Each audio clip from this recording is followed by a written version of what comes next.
હરિસ્વરૂપ સ્વામી, ધર્મવલ્લભ સ્વામી, ભક્તિવલ્લભદાસજી અને પ્રભુ સ્વામી આ 4 જણાએ વડતાલ હરિકૃષ્ણ મહારાજ લક્ષ્મણ દેવનો 150 વર્ષનો પાટોત્સવ હતો ને ત્યારે દીક્ષા લીધેલી. સમજ્યા બંને? પરમ કૃપા.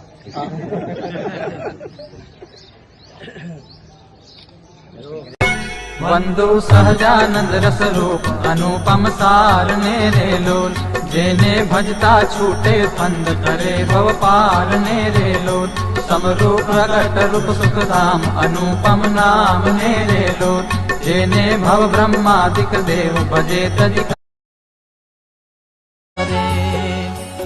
एवे गुणे मोटा जे मुनीषा एवा संत हे नामुः शीश सावधान लज्जावान ख